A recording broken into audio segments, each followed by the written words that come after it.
All right, picture this. You are at the airport or strolling through the grocery store, and suddenly there they are, someone who seems tailor-made for you. You know that feeling, right?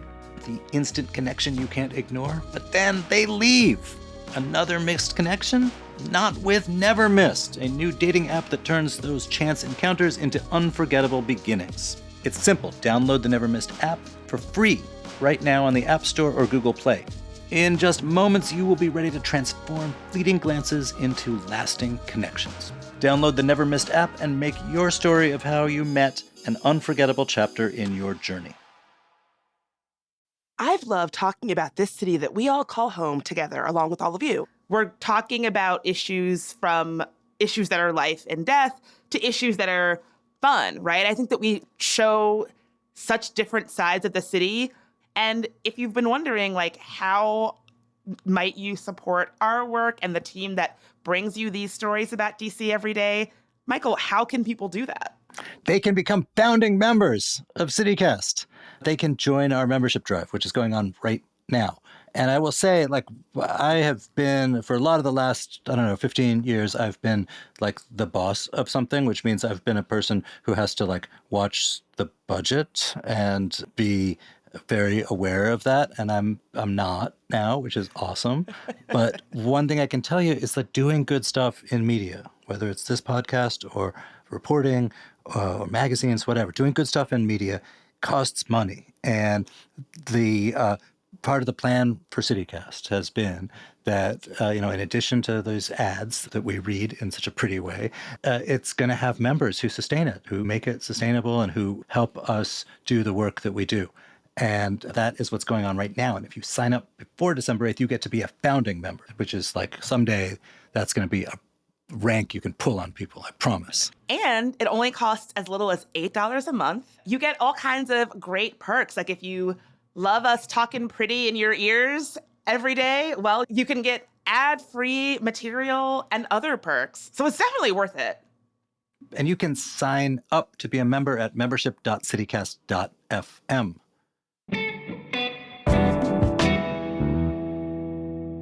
Today on CityCast DC, the leaves are falling and there's a chill in the air. Winter weather in DC is officially on its way. So when the temperature drops, it can be tempting to cozy up inside, especially if you don't love the cold weather like me. But Jade Womack of Clockout DC is here to tell us about the fun, charming things to do around town this winter.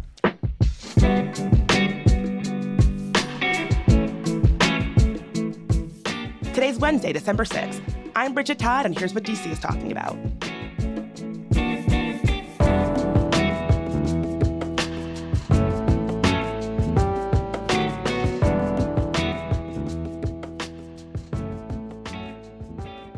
Jade, welcome back. I'm so excited to see you again. Thanks for having me. Happy holidays. Yes. So speaking of the holidays, everybody is saying that DC should be gearing up for one of the coldest, snowiest winters in the last few years. I hope that's not true. But what are your thoughts on that? Are you a cold weather girly? So in high school, we were out of school for 2 weeks because DC got a lot of snow. And then I got all of the holiday break to work on an essay I was procrastinating on. So honestly, that sounds great to me. Let the snow come. That snow saves your butt. Oh, for sure. Yeah, my IB history paper was not that great and it needed a little winter magic.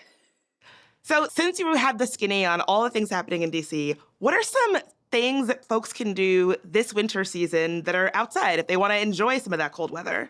If you want to enjoy some of the outdoor weather, I would recommend going to Georgetown Glow. It's their light art exhibit. It's a curated art exhibit. I think compared to, for example, Zoo Lights, which is just here's beautiful lights everywhere all over the Smithsonian Zoo, or Enchant, which is very magical, but the over-the-top Christmas decor and lights.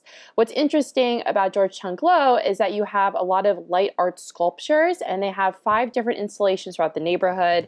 And what's really nice about Georgetown Glow is that it's from 5 to 10 p.m. You can come and go as you please.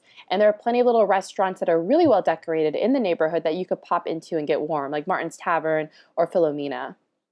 See, I feel like Georgetown Glow might be more my speed. I've often wanted to go to Zoo Lights, but something about it just seems like it's a lot of rigmarole. And I think Georgetown Glow might be a little bit less, maybe lower impact. Well, yeah. So zoo lights, right? You're walking up that massive hill when you enter the zoo, or well, you're going down the hill and then you have to walk back up the hill. And when I was in high school, wow, I feel like I'm just talking about high school this whole episode. I actually went on my first date at Zoo Light. So it has a very Ooh. special place because if you think about teenagers or high schoolers, there really aren't that many places you can go out at night and do something kind of fun. And what was really great was the zoo was open, including the small animal house. And so you just grab a cider and walk through all the different exhibits while enjoying the lights. But this year, there are time tickets. They're $6. All the houses are closed, but it still has that like lightweight magic. Okay, so that's something that's kind of cool if you want to be outside. Let's talk a little bit about inside events. I go for a walk around Adams Morgan usually every day. And when I was walking by Adams Morgan, I saw them setting up like a pretty involved looking holiday pop-up bar of some kind. Do you know what I'm talking about? Like these kinds of Yeah, pop-up bars? yeah, so there are plenty of holiday pop-up bars in the city. That one is called Miracle at Death Punch, and their kind of sister one is called A Sippin' Santa, and this year it's at Black Whiskey. So Miracle is your very classical, like Home Alone-esque decor with the nutcracker, but over-the-top balloons up on the ceiling, a train running around, and there's probably going to be a screen somewhere with like a fireplace showing on display.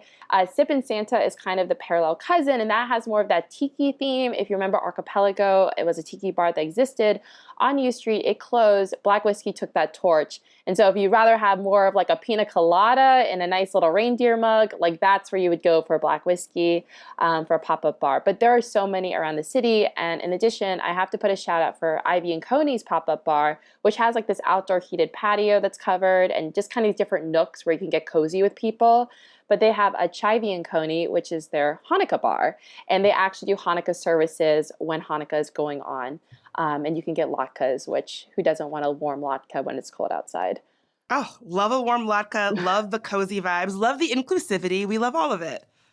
Yeah, and actually there's a Motown speakeasy themed bar on Lydia on H Street I have to shout out as well. And that was really fun. Like they had like an Obama portraiture, kind of like sitting cozy, Santa Claus-esque setup. And then in addition, there's going to be like a Victorian Christmas bar at the Golden Age, which is a new cocktail bar in DuPont Circle. And so I'm really excited to see kind of a more retro Samantha American Girl doll-esque exhibit too. Was Samantha your favorite American Girl doll? You know, there were a lot of Samantha events during my childhood in DC, especially at the Hurek House. And when I was talking to the Hurek House, they said that there's a lot of generation of people my age that come to the Hurek House recalling their tea time with Samantha, American Girl doll moments. Oh my God. I wish I had gone to that. Samantha took over DC for a little bit. I love that. That's adorable.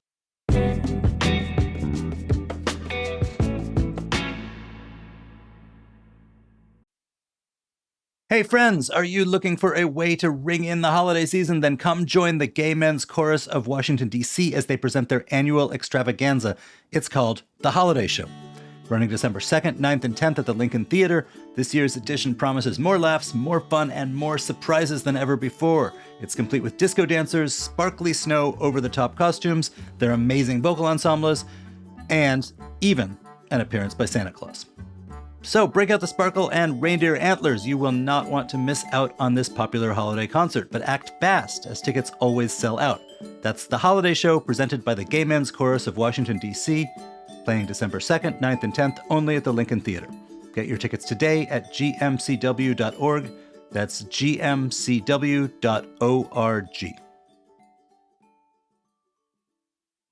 Looking for the perfect gift this holiday season?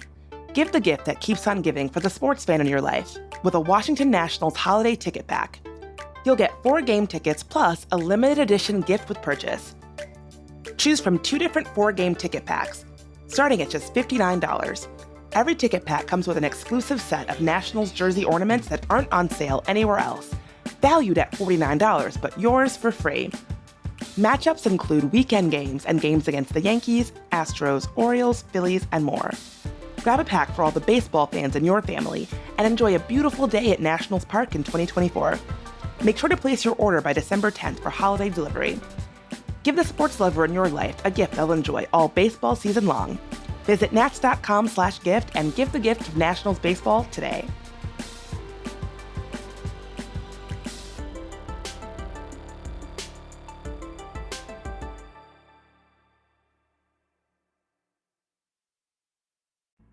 So something about me is that I love plants. I love gardens. I love anything green. Is there anything Christmassy, holiday, wintry that would fit that vibe? Yeah, so Season's Greetings is my favorite thing to do at the U.S. Botanic Gardens. There's hundreds of poinsettias in the Botanic Gardens, but what makes it special, in my opinion, is that they replicate the National Mall, and every year they add a few buildings, and all of these are made of plants. So you can see the Capitol sculptured from leaves and twigs and different nuts to make the little moldings on the top. And they have an outdoor train display. Every year they try to change it a little bit. It's kind of a farm theme, so you can kind of travel to different farms around the world in the train display. But the Season's Greetings is open for extended hours on December 14th, 21st, and 28th till 8 p.m. with holiday music. So if you can't go and catch it during the weekday and you want to stay warm at night, you can go and check that out, and it should be very cute. That sounds like a great place to take kids, because I feel like a lot of kids really like trains. Yeah, they really like trains. I've actually been told that the Metro's toy train is a great people pleaser if you're looking for a gift. Ooh, that's a good tip. Okay, what about some of the off-the-beaten-path museums or places folks might not know about? Well, right now is actually a great time to check out museums because it's so cold outside. The Textile Museum has a really beautiful exhibit right now all about quilts and the culture of quilts, especially related to Washington, D.C. In addition, the DAR Museum, the Daughters of American Revolution Museum, which is a beautiful building, popular wedding venue, but they have these really cute, I call it like a dollhouse in real life, to be honest, because they have all these individual rooms where you could see like a parlor of the District of Columbia from the 1800s, or like the interior of a log cabin living room in Texas in 1910. And so it just has such an array. You walk through it and it's kind of a magical little exhibit. And I think for many museums that focus so much on AI and interactive technologies, it's really cool to just see a recreated room or this kind of a style, which I don't think we see as often anymore in museums.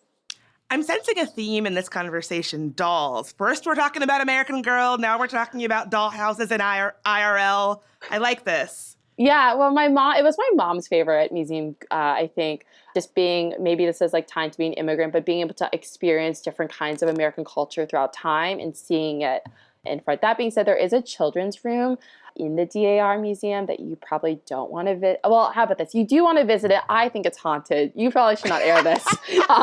We're definitely airing this. Wait, a haunted room in the museum? There is a room just dedicated as like a children's nursery, and it just has hundreds of toys and stuffed animals and dolls. And I always take a pause before entering because I'm like, could this room be haunted? There are probably many haunted places in DC. Like Georgetown is all haunted, in my opinion. Beautiful, but haunted. So if you want to terrify your child this holiday season, maybe your child's been misbehaving, you want to put a scare into them, this is a great place to do it. I'm just kidding. Don't do that.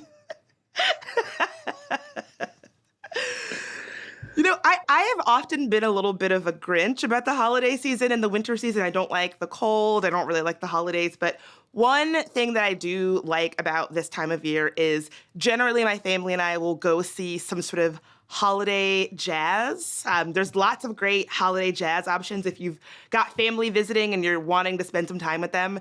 Blues Alley usually does a really lovely holiday music jazz night. The Kennedy Center does one every year. It's like a classy affair that I recommend. Yeah, so if you're looking for something to do with your family this holiday season, consider some holiday jazz. Yeah, I mean, and also the Kennedy Center has this wonderful array too outside the jazz as well. They have like Tuba Christmas that happens every year, which I think is such a funny event where I think they just do an open call for all the tuba players in DC to descend on the Kennedy Center and they start practicing, and then 3 hours later they have a free concert. Or the National Symphony Orchestra, they have an Ugly Sweater concert at the Anthem, and tickets start around $25 for that one. So if there's only one of these things that we talked about that you personally, Jade, were going to go to, what would you pick? I would probably pick Season's Greetings at the U.S. Botanic Gardens. I think just thinking about how much hard work and labor and artistic vision to create a national mall made of plants. On top of it, it's warm, it's bright, it's colorful, all the poinsettias. And then you just see such a wide range of families, dates, individuals, elderly. It's just such a great place to people watch as well and just enjoy the holidays. Well, maybe I'll see you there. Thanks so much.